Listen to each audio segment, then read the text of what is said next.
Assalamualaikum warahmatullahi wabarakatuh. Perkenalkan, nama saya Atika Zikri, NIM 24270595. Kali ini saya akan mempresentasikan koneksi antar materi topik 3, prinsip pengajaran dan asesmen. Pada kesempatan kali ini, kita membahas tentang pendekatan TARL dengan teori karakteristik peserta didik. Pengertian TARL, Teaching at the Right Level.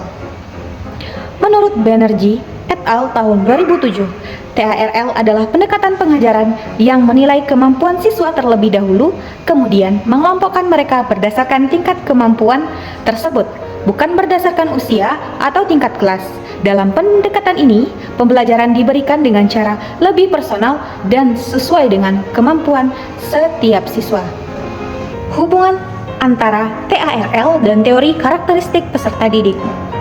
Penyesuaian materi dengan kemampuan siswa. Pendekatan TARL berfokus pada mengidentifikasi tingkat kemampuan masing-masing siswa dan memberikan materi yang sesuai dengan tingkat pemahaman mereka, bukan berdasarkan usia atau kelas mereka. Hubungan antara TARL dan teori karakteristik peserta didik yaitu memberikan tantangan yang tepat berdasarkan teori karakteristik peserta didik. Setiap siswa memiliki tingkat kemampuan yang berbeda-beda. TARL mungkin guru untuk memberikan tantangan yang sesuai dengan tingkat perkembangan kognitif siswa yang tidak terlalu mudah dan juga tidak terlalu sulit. Hubungan antara TARL dan teori karakteristik peserta didik ini juga memberikan pemahaman terhadap gaya belajar siswa. Dalam TARL, pengajaran juga bisa disesuaikan dengan gaya belajar siswa. Beberapa siswa mungkin lebih visual, sementara yang lain mungkin lebih kinestetik atau auditori. Dengan memperhatikan karakteristik gaya belajar, pendekatan ini memungkinkan pengajaran yang lebih efektif dan strategi yang lebih beragam untuk memenuhi kebutuhan siswa. Selanjutnya, hubungan antara TARL ini dengan teori karakteristik peserta didik yaitu mengakomodasi keberagaman setiap siswa datang dengan latar belakang yang berbeda, yang mempengaruhi cara mereka memahami proses informasi. TARL mempertimbangkan keragaman ini dengan memberikan materi yang relevan dan sesuai dengan pengalaman serta latar belakang peserta didik, menjadikan proses pembelajaran yang lebih efektif dan inklusif. Hubungan antara TARL dan teori karakteristik peserta didik berdasarkan interferensi kebutuhan khusus siswa. Siswa yang memiliki kebutuhan pendidikan khusus atau yang tertinggal dalam pembelajaran dapat diberikan pendekatan yang lebih intensif dan terfokus pada TARL sesuai dengan karakteristik mereka. Dengan memetakan kemampuan mereka terlebih dahulu, pendekatan ini memungkinkan guru untuk memberikan interferensi yang lebih terarah. Implementasi TARL dengan teori karakteristik peserta didik. Pendekatan TARL yang didasarkan pada teori karakteristik peserta didik sangat efektif untuk menciptakan pengalaman belajar yang lebih relevan dan produktif dengan memahami karakteristik siswa. TARL membantu memastikan bahwa setiap siswa mendapatkan kesempatan yang adil untuk berkembang sesuai dengan kemampuan mereka. Hal ini mengarah pada peningkatan pemahaman, keterlibatan, dan hasil belajar yang lebih baik. Pengolahan hasil asesmen. Untuk pengolahan hasil asesmen dilakukan dengan menganalisis secara kuantitatif dan kualitatif. Tujuannya, pembelajaran diperoleh melalui data kualitatif dan kuantitatif agar data-data ini diperoleh dengan membandingkan pencapaian hasil belajar peserta didik dengan kriteria ketercapaian tujuan pembelajaran, baik pada capaian pembelajaran di akhir fase maupun tujuan-tujuan pembelajaran turunannya. Tujuan pembelajaran ada rubrik untuk kriteria ketuntasan tujuan pembelajaran. Ada 4 aspek yang ada pada kriteria ini. Yang pertama yaitu baru berkembang, yaitu siswa belum mampu menulis teks, hasil pengamatan dan pengamatan belum jelas tertuang dalam tulisan. Ide dan informasi dalam laporan tercampur dan hubungan antara paragraf tidak berhubungan. Contoh ini saya ambil dari teks eksplanasi. Kita maksud pada kriteria ketuntasan pembelajaran layak. Isi laporannya dalam kategori layak ini, siswa mampu menulis teks eksplanasi hasil pengamatan secara jelas. Laporan menunjukkan hubungan yang jelas sebagian paragraf. Selanjutnya, kriteria cakap. Laporan eksplanasinya mampu menulis teks eksplanasi hasil pengamatan secara jelas. Laporan menjelaskan hubungan kausalitas yang logis disertai dengan argumen yang logis dan meyakinkan pembaca. Selanjutnya kita masuk pada kategori mahir. Siswa mampu menulis teks eksplanasi hasil pengamatan dan pengamatan secara jelas. Laporan menjelaskan hubungan kausalitas, logis, disertai dengan argumen yang logis dan meyakini pembaca. Juga dilengkapi dengan fakta-fakta pendukung yang relevan. Kita masuk pada kriteria yang kedua, penulisan tanda baca dan huruf kapital pada contohnya teks eksplanasi.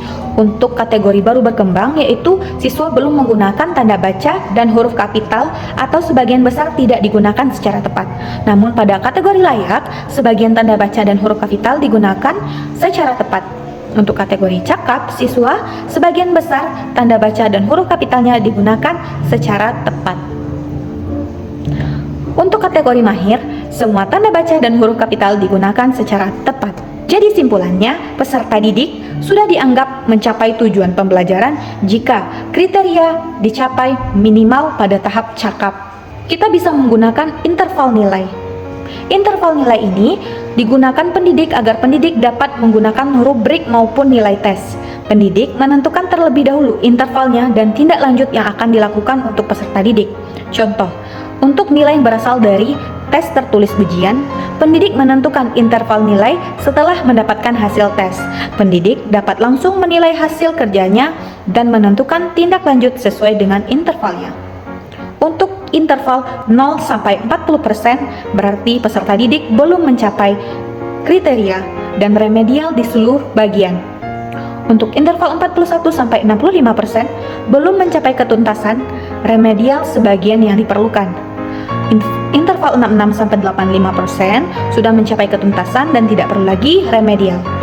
Interval 86-100% sudah mencapai ketuntasan tapi perlu lagi pengayaan atau tantangan yang lebih. Kita masuk pada contoh capaian pembelajaran. Di sini saya memberikan contoh dalam teks eksposisi. Siswa dapat membuat teks eksposisi dengan struktur yang baik, menggunakan bahasa yang tepat, serta mampu menyampaikan informasi yang relevan. Untuk kriteria skor 4 sangat baik. Pada struktur teks eksposisi, teks disusun dengan struktur yang sangat jelas, yaitu pendahuluan, argumentasi, simpulan, dan terorganisir dengan baik. Skor 3, kategori baik. Tesis disusun dengan struktur yang jelas namun ada sedikit kebingungan dalam pengorganisasian bagian-bagiannya. Skor 2 cukup pada struktur teks eksposisi. Struktur teks yang cukup jelas tetapi ada beberapa bagian yang tidak tersusun dengan baik. Lalu ada skor 1 kurang, yaitu siswa memberikan struktur tidak jelas dan sulit dipahami, bagian-bagiannya tidak terorganisir dengan baik. Kriteria selanjutnya yaitu bahasa dan gaya bahasa. Untuk skor 4 sangat baik, siswa menggunakan bahasa yang sangat tepat, objektif dan logis. Kalimatnya mengalir dengan lancar dan mudah dipahami. Skor 3 baik, menggunakan bahasa yang tepat dan logis meskipun ada sedikit penggunaan kata yang kurang tepat. Skor 2 yaitu cukup. Bahasa yang digunakan cukup tepat, tetapi ada beberapa penggunaan kata atau kalimat yang kurang jelas. Skor 1 kurang. Siswa dalam penggunaan bahasanya tidak tepat, banyak kata yang tidak sesuai dan ambig. Pada kriteria selanjutnya pada argumentasi dan bukti.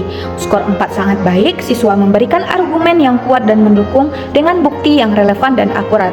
Skor 3 yaitu kategori baik, memberikan argumen yang baik dan bukti yang cukup mendukung meskipun tidak selalu relevan. Dan skor 2, kategori cukup, argumen yang diberikan siswa memberikan bukti yang kurang relevan dengan yang dijelaskan. Dan skor 1, argumen yang diberikan siswa lemah dan tidak didukung oleh bukti yang relevan dan bukti yang kuat. Menjadi catatan bagi kita bahwasanya skor 4 itu menunjukkan pencapaian yang sangat baik. Skor 3 menunjukkan pencapaian dengan beberapa kekurangan minor. Skor 2 menunjukkan pencapaian yang cukup tetapi ada banyak ruang untuk perbaikan. Dan skor 1 pencapaian sangat terbatas, perlu perbaikan yang signifikan. Teman-teman dapat melihat dari contoh penerapan asesmen di kelas yang telah saya sajikan berikut. Ada siswanya Atika mendapatkan nilai 100, berarti termasuk kategori sangat baik. Dapat teman-teman lihat pada contoh penerapan asesmen yang telah saya sajikan. Yang pertama yaitu dalam penulisan teks eksposisi. Atika mendapatkan nilai 100, yaitu sangat baik. Nah, di sini tidak perlu lagi melakukan remedial. Lalu Ani itu mendapatkan nilai 75, itu tidak melakukan remedial lagi karena udah kategori baik sesuai dengan interval yang saya jelaskan tadi. Azizah itu mendapatkan nilai 50 dalam kategori cukup dan juga dilakukan remedial pada siswa. Dan Agus itu mendapatkan nilai 25, itu dia mendapatkan remedial dan perlu bimbingan karena nilainya tidak sesuai dengan kriteria. Tiba di penghujung materi, kita ambil simpulan hubungan TALL dengan asesmen. Dalam pendekatan teaching at the right level, asesmen memiliki peran yang sangat penting dalam menentukan tingkat pemahaman siswa, menyesuaikan pengajaran, serta membantu kemajuan belajar.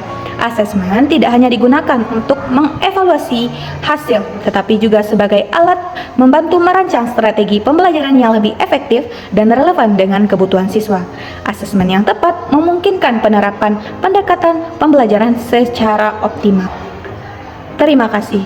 Itulah presentasi dari saya. Kalau ada kesalahan, saya mohon maaf. Saya akhiri dengan Assalamualaikum warahmatullahi wabarakatuh.